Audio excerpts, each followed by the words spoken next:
Namaskar students. Today we are moving into the English lecture, lecture number 32. This is on, again we are in the scientific school. It is on the game theory and the decision making. We will be today discussing the game theory in detail and see how it has been applied to the field of international relations. Game theory is based on an abstract form of reasoning arising from a combination of mathematics and logic. The theory of games as a branch of pure mathematics brings forth mathematical postulates from which mathematical conclusions are derived. In the social sciences, game theory specifies what would happen in a situation in which actors, each with strategies, goals, preferred outcomes, engage in interaction in the form of a game. Game theorists assume that everything is based on rational behavior. If they assume that all human behavior is fundamentally absurd, neurotic or psychotic, then there can be no theory, either of games or any other social phenomena. So please understand, whenever we are talking about the scientific school, it takes certain things for granted. And one of the things that it takes for granted is the concept of the rational actor. Game. Every game is characterized by the following elements. Players who presumably are trying to win, optimize outcomes, payoffs that may mean various things to different players, depending on their value systems, and a set of ground rules appropriate to the game. Information conditions that determine quantity, quality, and immediacy of the knowledge each player has of the environment and of the choices made by the other players. A strategy on the part of each of the players designed to relate means to ends and the total environment in which the game is played, whether fully perceived by the players or not, and the interaction of competing moves in which each successive choice by a player may prompt other players to modify their subsequent choices. Game models. Rigorous thought and analysis of critical security problems expanding from deterrence to management and arms control. Rationality encompasses how an actor envisions short-term versus long-term advantages and goals.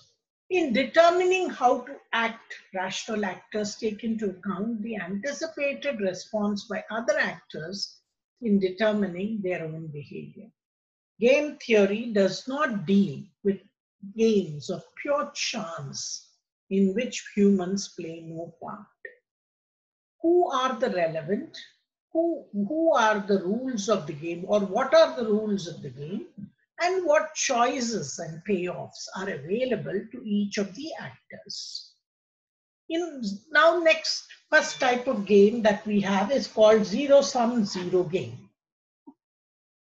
Zero-sum games between A and B. When A wins, B loses. Chess, you have the poker, and all these are zero-sum games, or even electoral races. There is a single payoff, but the contending parties may spend varying sums in the effort to win. Writers on game theory distinguish the outcome of a game, win, lose, or draw, from the payoff, the value attached by a player to an outcome. In a two-person zero-sum game, a rational strategy is based on the minimax principle. Each player should seek to maximize the minimum gain that can be assured, or to minimize the maximum loss that needs to be sustained. If both parties do this, their strategies may converge at a saddle point. and they will tend to balance wins or losses in the long run. If one does this and other plays hunches, the former should win over a large number of plays. When you hold the right cards, press your advantage as far as possible, and when luck turns against you, you can cut your losses. Strictly speaking, the utility of the minimax strategy can be validated only in an extended series of plays, not in a one-shot game. The minimax strategy is a cautious strategy. It applies only to zero-sum games. It is useful and normative only against an opponent who is presumed to be playing a rational game.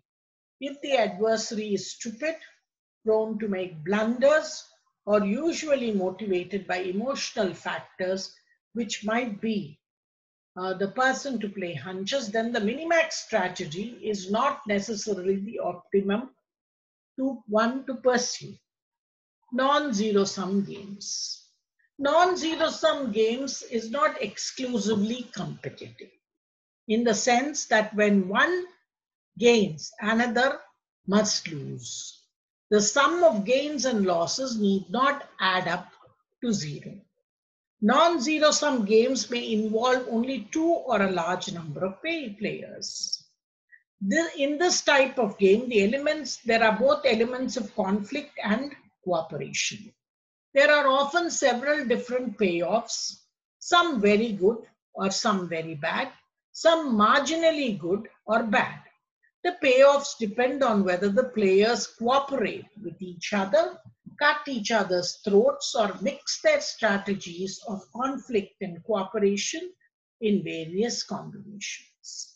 In a cooperative game, the players are permitted to communicate with each other directly and exchange information in advance concerning their intended choices.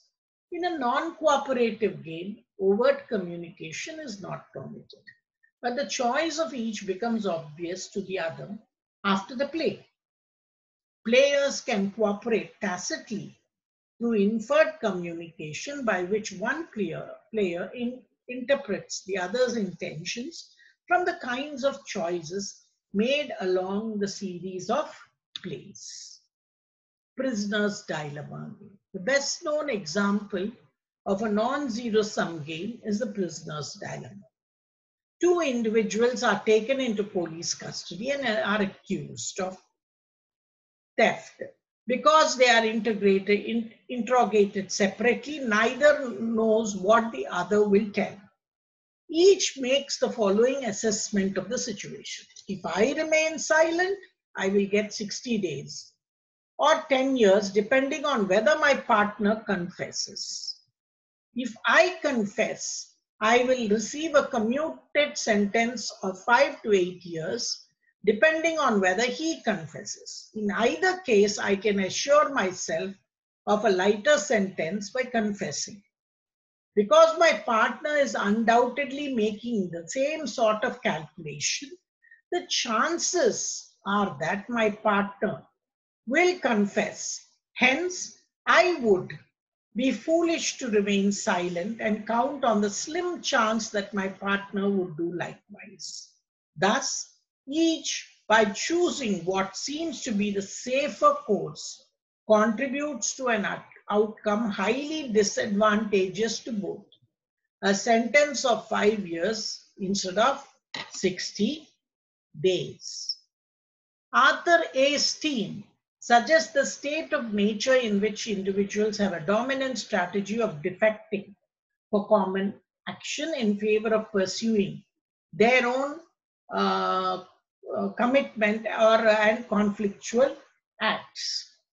Some actors can derive immediate benefit by cheating, even if they agree in principle to cooperate with other actors.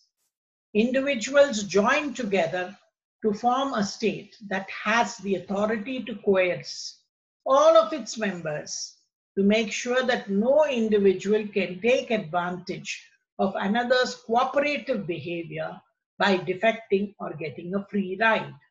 International regimes are formed to reconcile the competing interests of the individual actor with those of the collectivity. There is an important difference between the game, which is based on mathematical and logical analysis, which purports to show what kind of strategy a rational player should play, and experimental gaming, which is designed to furnish for empirical advantage on how individuals actually behave in game situations. This is an important difference between one-shot games and games that are played over a series of runs by the same player, who as a result of experience acquire insight into the thought processes of each other. International relations as a game. Game theory can aid in improving our understanding of the subject, provided that it is employed as one among the several tools. Making moves in the diplomatic chessboard, bluffing, upping, or the ante, using bargaining chips and trying to second guess or outwit the opponent. IR can be best conceptualized as an n-person non-zero-sum game in which gains by some parties are not necessarily at the expense of other parties. IR can be best understood within the game theoretical framework involving a complex and fluctuating mixture of tendencies towards zero-sumness and non-zero-sumness. There may be a circularity in the reasoning that prescribes the process of mutually beneficial cooperation. Anatole Rappaport. We have already done him in the lecture earlier, and again we bring him in here. Applied prisoner's dilemma to the problem of international disarmament and found that although both the parties to an arms race might prefer to benefit economically from an arms cut, neither can be sure of long-range intentions of the other, and thus consider it more prudent to maintain a costly competition of armaments. The conduct of international relations is more stable and restrained when the political leaders of all major powers are convinced that it is a non-zero-sum game, as it usually is for most players.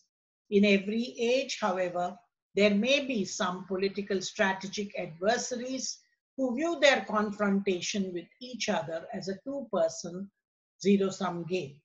Every defection for the sake of immediate one-time gain reduces the prospects of cooperation. Concern for repeated interactions and in the future increases those prospects. Thomas Schelling, theory of bargaining and negotiations, developed from his seminal book, The Strategy of Conflict. He combines social, psychological, and logical strategic approach study of human conflict. He takes conflict for granted, but also assumes common interest between adversaries and focuses on the fact that each participant's best choice of action depends on what he expects the other to do. Deals primarily with threats rather than actual use of force, with maintaining credible deterrence, bluffing, signaling, limiting conflict, and devising formal or tacit arms control policies beneficial to both sides. When threats are made, however, they must be made in such a way that the adversary should not be tempted to think that it is a bluff that could be called. Even when they cannot carry on direct or covert communication with each other, they can nevertheless tacitly coordinate their moves by converging on certain salient points of converging expectation, such as precedents set earlier, formal or tacit compromises. What is tacit bargaining? It occurs whenever a state attempts to influence the policy challenges another state through behavior rather than relying on formal and informal diplomatic exchanges. What differentiates tacit bargaining from negotiations? Communications are based on actions rather than words. They encompass retaliatory actions such as imposition of tariffs or quotas in order to a state that refuses to liberalize trade relationships. The means by which international agreements between adversaries are maintained after they bear negotiated and ratified depends vitally on tacit bargaining, which itself is closely related to deterrence. Whether a signatory chooses to adhere to or violate a treaty depends on the relationship between compliance advantages and potential gains to be derived from measures such as circumvention or abrogation. Allison's three models. Graham T. Allison wrote that most foreign policy analysts think government behavior in terms of conceptual models that largely shape their thought.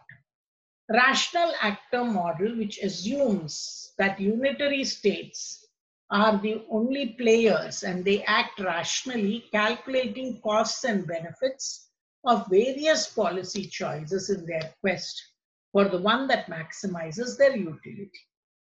The second is organizational behavior model. Acts or choices and envisages them less as deliberate choices and more as outputs of large organizations functioning according to standard patterns of behavior. Each organizational unit of the government has special functional responsibilities. Usually, however, no single unit has exclusive authority to deal with any important policy issue. Organizations seek to avoid uncertainty and operate to solve problems of immediate urgency within a framework of familiar rules and routines. They do not develop strategies for coping with rapid, novel, and fundamental changes in the environment. The third model is what is called the government politics model. It builds on the organizational behavior, but instead of assuming control or coordination by leaders, and it hypothesizes intensive competition among the decision makers and the formulation of foreign policies as a result of bargaining among the components of a bureaucracy. The players are guided by no single unitary actor or no consistent strategic master plan, but rather by diverse conceptions of national, international, and personal goals. Reasonable people may disagree about foreign policy problems. Players feel obliged to point the ramifications of an issue for their specific domains and they see as important. Sometimes one group prevails over others. Often, however, different groups pulling and howling in different directions produce the resultant or decisional mix that is distinct. The outcome depends not on the rational justification for the policy or on routine organizational procedures, but on the relative power and skill of the bargainers. Criticism of Allison's model. Misinterpreting the literature of rational choice theory, organization theory, and bureaucratic politics theory is oversimplified. The state cannot be considered merely as a single rational and unitary acting with complete information in pursuit of a single goal. Decision makers in government bureaucracies are not always necessarily in pursuit of conflicting goals. Major misunderstandings about the nature of bureaucracy and the government policy making. 4 basic variables. 1. Single or multiple decision makers. 2. Acting towards the same or conflicting goals.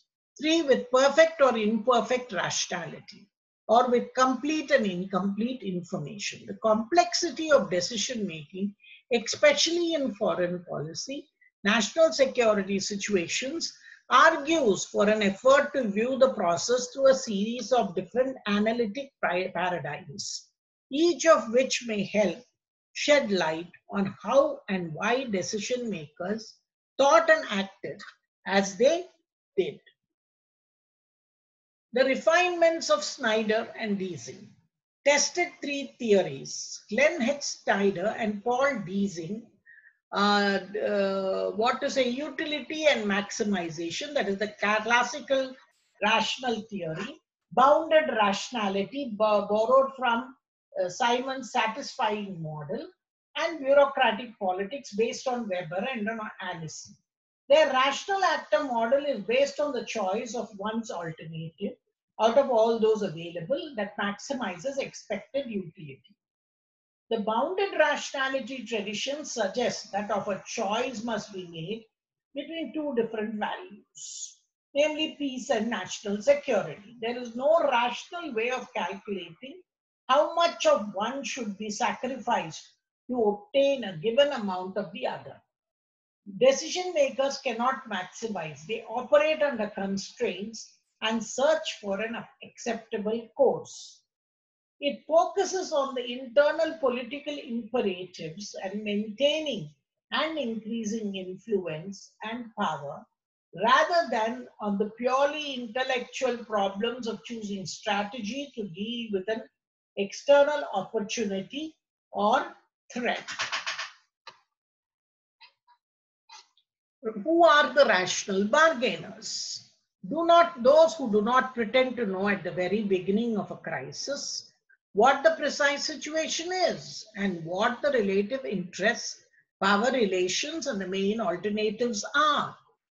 Second, they recognize that their initial judgment may be mistaken, but they are able to correct initial misjudgment and perceive the outlines of the developing bargaining situation in time to deal with it effectively. They make tentative guesses as they go along, and they constantly modify their assessments as new information is received. Irrational bargainers proceed from a rigid belief system. They are certain about the adversary's ultimate aims, bargaining style, preferences, and problems. They receive advice but make their own decisions. They see themselves as the architect of one strategy that has a chance of succeeding, and they firmly adhere to that strategy in spite of all difficulties, regardless of a new incoming information. Deception. If their initial strategy was correct, irrational bargainers can be highly successful. If not, they are unlikely to realize their mistake in time or to avert defeat or disaster. Deception is always a problem in bargaining. Rational bargainers are open to being deceived by the opponent. Irrational bargainers by themselves. In solving the information processing problem, a rigid image of the adversary as totally untrustworthy may be as much a hindrance as a rigid image of the adversary as totally trustworthy. The cybernetic theory of decision making. John Steinbrenner has set forth the cybernetic paradigm as a foundation for theories and models of decision making. He doubts that human beings normally try to analyze complex problems by breaking them down into all their logical components, or that they have access to all information and perform all the calculations, especially with trade-offs. Highly successful or adaptive behavior might be explained without resort to elaborate decision-making mechanisms. The cybernetic decision maker deals with situations that we call simple, but that nevertheless have complexity of their own. By eliminating variety, ignoring elaborate calculations concerning the environment, and tracking a few simple feedback variables that trigger a behavioral adjustment. The cybernetic theory. Believing the decision process to be simple ones, strive to minimize the calculations they must perform, whether they are mathematical or value related.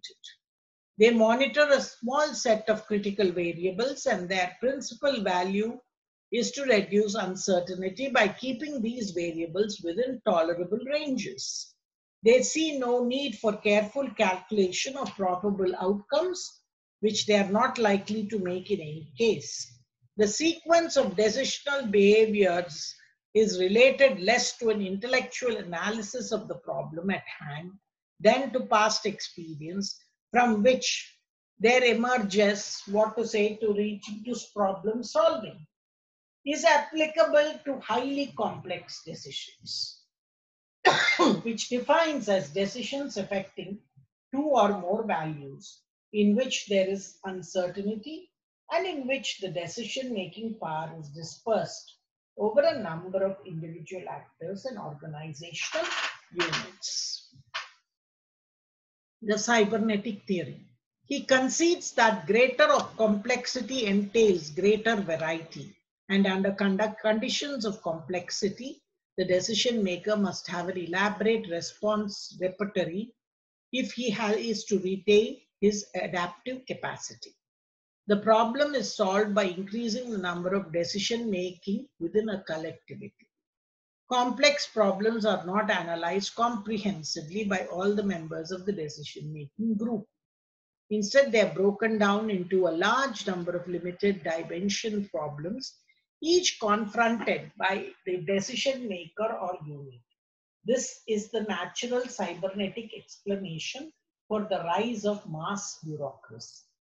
Relies on theories of organizational behavior to extend the cybernetic paradigm from individual decision making in relatively simple situations to collective decision making designed to cope with highly complex environment.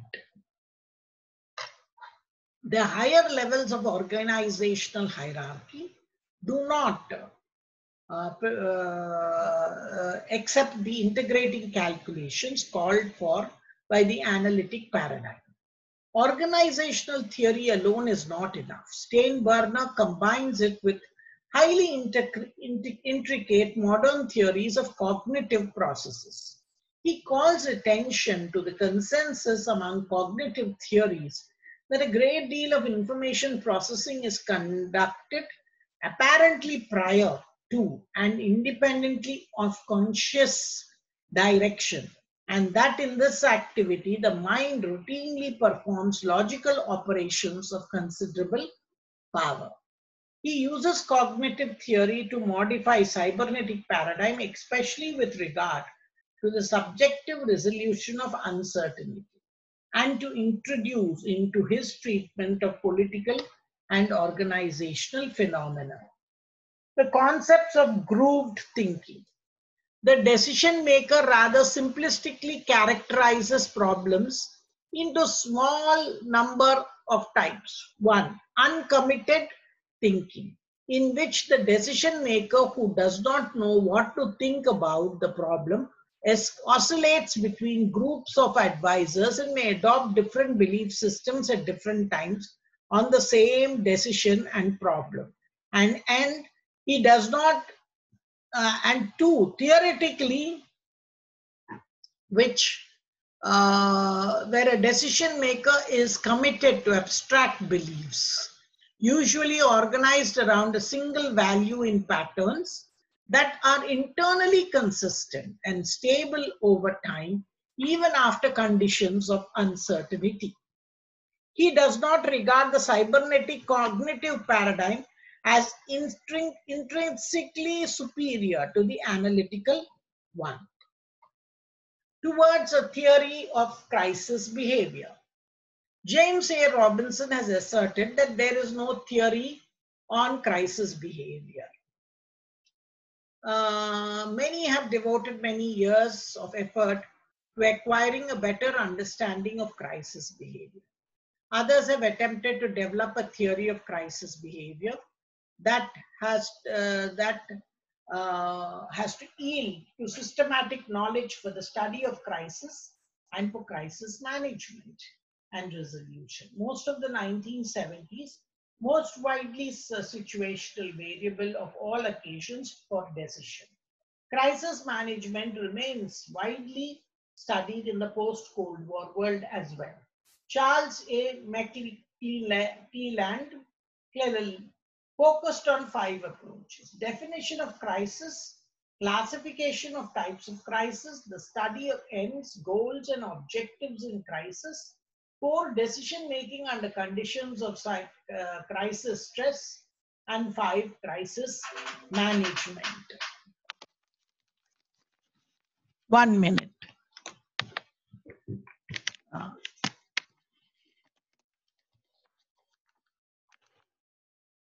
Thank you for your patience. Most of the, he defined it, as I told you, in definition of crisis, classification of types of crisis, the study of ends and goals and objectives in crisis, decision making under conditions of crisis stress, and crisis management. Definition: Robinson and Herman postulated 3 elements: threat to high priority issues and decision-making unit, 2, restricted amount of timing available for response, and 3, surprise. Later studies did not deem surprise as essential. Michael Breacher and Jonathan Wakenfield offered the following characteristic: a situation deriving from change in a state's internal or external environment, which gives rise to decision makers' perceptions of threat to basic values, finite time to response, and the likelihood of involvement in military hostilities. Much depends on the quality of national intelligence and whether early warning indicators are properly routed through the bureaucracy and evaluated in a timely manner. Intelligence does not always succeed. Some failures of prediction are inevitable. Now, what is crisis management? Crisis has always been central to IR, a moment of truth in which several latent elements such as power configurations, interests, images, and alignments tend to be more sharply clarified, to be activated and focused on a single well-defined issue. The second definition comes from Oran Young. An international crisis consists of a set of rapidly unfolding events which raises the impact of destabilizing forces in the general international system or any of its subsystems substantially above normal levels and increases the likelihood of violence occurring in the system. Elements lying at the core of IR come fully into the focus in crisis. Conflict itself, bargaining, negotiations, force and the threat to use force, escalation and de-escalation, deterrence, alternative power configuration, interests, values, perceptions, the use of international law and international organization, diplomacy, and decision making. Richard Ned Ledlaw brought in what is called, what are the causes? Differentiation between underlying long-term causes and for immediate causes of war. The immediate causes may come into play during the tense period known as crisis, which either leads to war or to a turning away from hostilities and an easing of the situation. Individual case studies have generated some valuable insights, but have their limitations. He made a comparative study of crisis of 26 historical crises since 1898. He focused on the origin and outcomes of crisis and how the crisis affected the subsequent relations between the protagonists, intensifying or ameliorating the conflicts. Now, types of conflicts that are manufactured to justify an already made decision for war, like Germany versus Poland in 1939. Spin-off crisis from primary conflicts which provoke confrontation with a third party. Germany's 1917 unrestricted submarine warfare against the US. And third, it is called brinkmanship crisis. in which one state challenges another to compel it to withdraw from an important commitment. The Soviet blockade of Berlin in 1948-49. Successful crisis management depends not only on the commitment of policymakers to avoid war, but also on an open decision-making environment, a cohesive political elite, and cultural and organizational and personal behavioral patterns established long before the onset of a crisis. The behavior of states in a crisis is said to be affected by the structure of the system and by the nature of military technology. Bipolarity. Most of the neorealists believe that bipolarity is stable.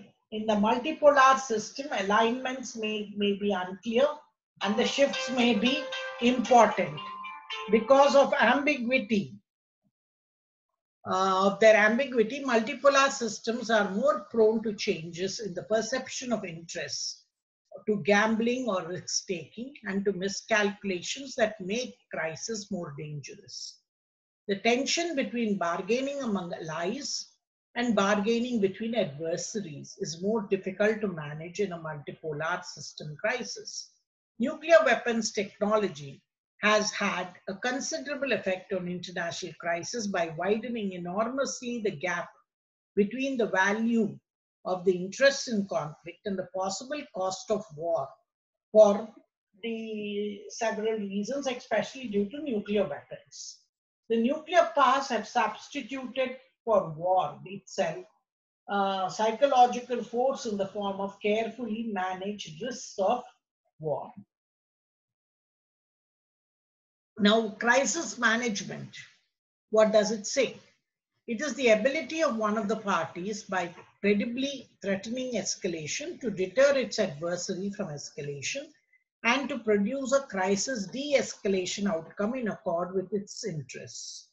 A crisis may also be resolved through a process in which both contestants exercise restraint and seek a face-saving path of mutual retreat or a compromise that transforms the situation without being incompatible with the irreducible interests of either.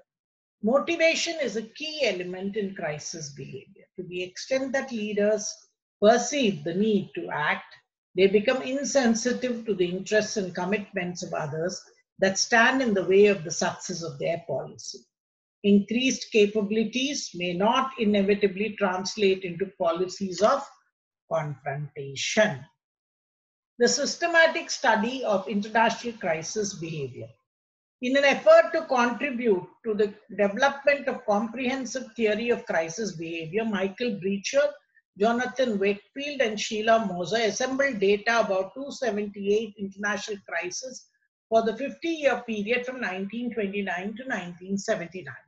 Their goal was to illuminate such dimensions of international crisis as the images and behaviors of major powers, the behavioral patterns of weak actors, the role of deterrence, the bargaining between adversaries, the role of alliance partners in crisis management, the catalyst or triggering of factors that produce crisis, the processes and causative factors by which crisis is resolved in alternative types of situations, and finally the consequences of crisis for the past status and subsequent perceptions of participant states. Macro level and international crisis is said to pose a challenge to the existing structure of the international system or the subsystem within which it takes place.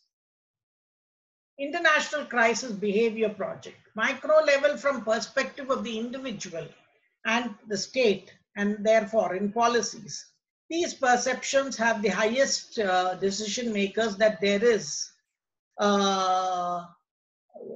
thing about threshold of basic values together with an awareness of finite time for response to the threat. 2, a high probability that military hostilities will ensue. A decision made and action taken by one state elicits a response from another state, generating an interactive process that in itself makes the crisis international. Crises may erupt without leading to actual military hostilities, or they may be the prelude to war. Types of crisis conflict environment. Long-term hostility with adversaries over many issues leading to periodic violence resulting in ongoing conflict or prolonged conflict. Extended wars that form a part of the protracted conflict. And 3, crises that are not set within the context of a protracted conflict. Psychology and decision making. How decision makers define situations about which they must make choices leading to action has important implications for how they perceive such choices. Decision makers base decisions on images of reality that are shaped by cognition, or how decision makers think about a particular decisional situation. Images are generally defined as cognitive constructions or mental representations of situations, including perceptions of other actors, and as the alternative choices that may be available in light of the goals established by decision makers. Psychologists generally agree that the process by which images are developed and the relationship between images and cognition, between the stimuli that enter the brain and how the cognitive process shapes and is shaped by such stimuli, converting them into a response, is complex. Cognition and response. Decision makers' philosophical beliefs about the world politics, the nature and magnitude of the threat potential of an enemy, the perceived power of such an adversary, judgments about the norms of behavior of other actors. The actions of decision makers are the result of a combination of such factors as how the decisional unit is structured, how the information is received and processed, what advice the decision makers receive from key advisors, what are the personality characteristics of decision makers, what type of political coalition they form, and what types of domestic support and opposition they face. Herman and Fechtinger, Theory of Images, Strategic Perception. So what can be the images of the different leaders? We can see also the difference between Manmohan Singh and Narendra Modi. 1. Enemy image, the view of another actor as a threat, as set forth in the classical security dilemma. 2. Degenerate image, in which another state is viewed, providing an opportunity to be exploited by an actor claiming cultural superiority. Best example, Adolf Hitler, the Aryan race. Or also we have extremist groups, religious groups, who think their religion is the only religion in the world. 3. Colony image, in which the target is deemed to be weaker and culturally inferior, era of European colonialism. 4. Imperial image, which stands in sharp contrast of the colony image. A subject perceives a threat from a state that is more powerful but not culturally superior. 5. Ally image, in which one state actor perceives that the prospects of mutual gain from increasing alignment and cooperation outweigh other factors, whether they may be disparities in power or in culture. So with this, we complete our this lecture on the game theory and of decision making, how it is dealt within game theory. Thank you. Namaskar.